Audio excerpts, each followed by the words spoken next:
알면 할수록 재밌는 우리 생활 속 다양한 빅데이터 이야기, 빅데이터 탐구생활.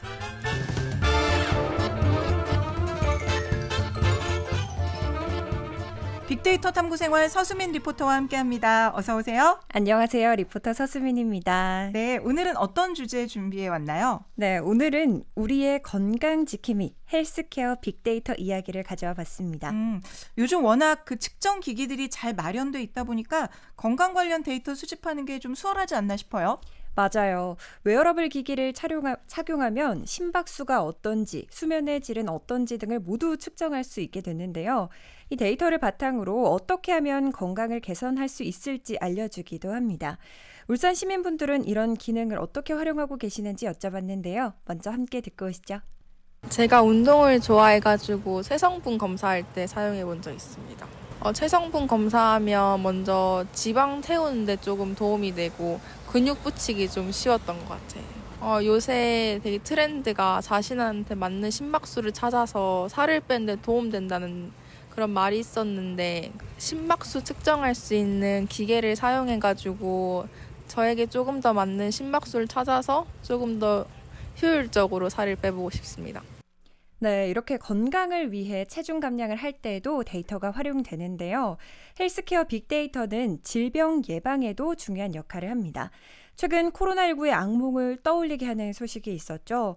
동남아시아와 인도 등지에서 확산 중인 고위험 전염병 니파 바이러스가 이르면 오는 7월에 제1급 법정 감염병으로 지정된다고 합니다.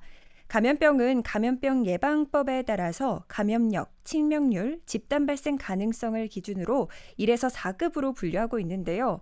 이 중 1급이 위험도가 가장 높은 감염병을 말합니다. 코로나19 이후에 5년 만에 새롭게 1급 감염병으로 지정되는 사례라고 하네요. 네, 안 그래도 이 니파 바이러스 치사율도 높고 또 치료제나 예방 백신이 아직까지는 없다고 하더라고요. 맞습니다. 니파 바이러스 감염증의 치사율은 최대 75%에 달하고요. 말씀해 주신 것처럼 치료제와 예방 백신이 없어서 감염되더라도 항바이러스제를 활용해서 증상을 완화하는 정도의 치료만 가능한 상태입니다.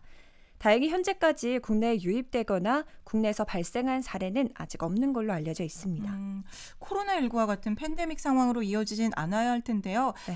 이런 바이러스와의 전쟁에서 빅데이터가 어떻게 활용이 되고 있죠? 이런 상황에서 빅데이터는 마치 형사의 역할을 하는데요. 우리가 코로나19 대유행 당시 어디서 감염자가 나왔고 누구와 접촉해서 어디로 이동했는지 위치를 모두 파악했었잖아요. 네. 범죄 수사에 활용되는 빅데이터 분석 경험을 통해서 추적 역학조사에 활용했습니다. 뭐 숨은 그 연결고리까지 파악해내는 게 정말 그 형사 같네요. 네. 그리고 우리가 일상을 되찾은 이후에도 감시와 예방은 계속되고 있는데요. 지난달 4월에는 질병관리청과 국민건강보험공단이 건강정보 빅데이터를 연계 활용해서 두 기관의 협력을 확대하는 방안을 논의했습니다. 양 기관은 2021년 4월에 업무 협약을 체결한 이후 총 36건의 연구 성과를 창출하는 등 긴밀한 협력을 지속해 왔는데요. 이번 논의 과정을 통해서 감염병 감시부터 백신 효과 평가, 의료 이용 현황, 질병 부담 등의 내용을 담은 정기 보고서를 발간할 예정이라고 합니다. 네, 체계적으로 관리 감독하고 있는 것 같아서 마음이 한결 놓이는데요. 그런데 이렇게 의료 보건 분야의 데이터가 쓰이기 시작한 게 꽤 오래됐다면서요? 네, 바로 19세기 크림 전쟁 있을 때부터입니다. 그럼 정말 오래됐네요? 맞습니다. 지난 12일이 국제 간호사의 날이었잖아요. 우리에게 백의의 천사로 알려진 나이팅게일은 사실 유능한 간호사이자 통계학자였는데요.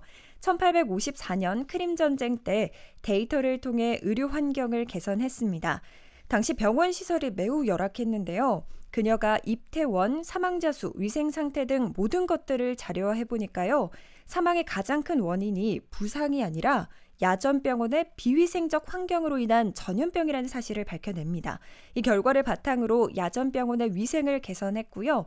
5개월 만에 사망률이 42%에서 2%로 떨어졌다고 합니다. 네, 우리가 지금 위생의 중요성들 너무나 잘 알고 있는데 그 시작이 바로 또 나이팅게일의 이 데이터 분석 덕분이네요. 네, 이처럼 예전에는 의료 보건 데이터가 치료의 목적으로 분석이 됐다면요. 요즘은 예측 예방을 목적으로 활발하게 활용되고 있습니다. 이와 관련된 유명한 예시로는 구글의 독감 예측 시스템이 있습니다. 네, 구글은 사실 뭐 의료와 관련된 기관도 아니고 검색 서비스를 제공하는 그런 사이트인데 네. 이게 이제 독감을 예측한다고요? 네, 바로 그 검색 덕분에 미국의 보건당국보다 1, 2주 먼저 독감이 유행하는 걸 파악할 수 있었는데요. 우리가 갑자기 몸에 이상 증세가 생기면 먼저 어떤 걸 하는지 떠올려 보시면 바로 명료한 답을 찾으실 수 있습니다. 보통 검색창에 노란 콧물, 목이 간질간질해요 등등 검색을 하죠. 맞아요. 병원이나 약국 가기보다 일단 검색 먼저 하게 되는데 그렇게 뭐 또 무슨 증상인데 이게 무슨 병이죠? 라고 질문을 올리기도 하죠. 네. 맞아요. 구글은 이런 감기와 관련된 검색량을 지켜보고 있었던 겁니다. 그래서 관련 단어가 검색되는 빈도수를 파악해서 어느 지역에 독감이 많이 발생하는지 미국 지도와 함께 알려주는 시스템을 개발했습니다. 그렇군요. 그럼 독감이 실제로 크게 유행하기 전부터 미리 알고 예방할 수 있을 거라는 생각이 들고요. 검사 데이터라든지 유전자 데이터가 아니라 이런 검색 기록도 의료 분야에 활용될 수 있다는 게 신기하네요. 그렇죠. 그래도 실제 예측 예방에 주로 활용되는 자료는 검사 데이터입니다. 이를 통해서 환자 개인에게 맞춘 의료 서비스를 제공하고 의료비 절감, 공중보건 개선에 활용하고 있는데요. 울산의 각종 기관과 단체들도 의료 빅데이터 분석에 큰 활약을 펼치고 있습니다. 어떤 활약을 하고 있죠? 네, 먼저 23년에는 울산과학기술원 생명과학과에서 단일세포 빅데이터 분석을 통해서 폐암과 감염병 등 질병 유전자를 효과적으로 선별할 수 있음을 밝혀냈습니다. 연구 결과는 세계적인 학술지 네이처 커뮤니케이션즈에 게재되기도 했고요. 또 지난해 11월에는 울산대병원이 바이오 연구 분야의 전문성과 우수성을 인정받아서 국가통합 바이오 빅데이터 구축 기관으로 선정됐습니다. 2028년까지 77만 명의 데이터를 확보하고 최종적으로 100만 명의 한국인 바이오 데이터 구축을 목표로 하고 있는데요. 임상 정보와 유전체 데이터, 개인 건강 정보 등을 통해서 질병을 예측하고 진단 가이드라인을 개선할 거라고 합니다. 네, 이렇게 해서 또 우리 울산 시민들의 건강 증진도 기대해 볼 수 있겠네요. 네, 맞습니다. 또 요즘은 고령 인구가 빠르게 늘고 있는 데다가 암과 같은 병이 발생하는 나이가 계속해서 어려지고 있잖아요. 의료 분야의 데이터 분석을 통해서 이런 현상에 맞는 예방 치료 방안들이 잘 마련되면 좋겠습니다. 네, 오늘 말씀 여기까지 함께 할게요. 고맙습니다. 네, 감사합니다. 지금까지 서수민 리포터였고요. 30분 교통정보 전해드릴게요. 김하남 캐스터.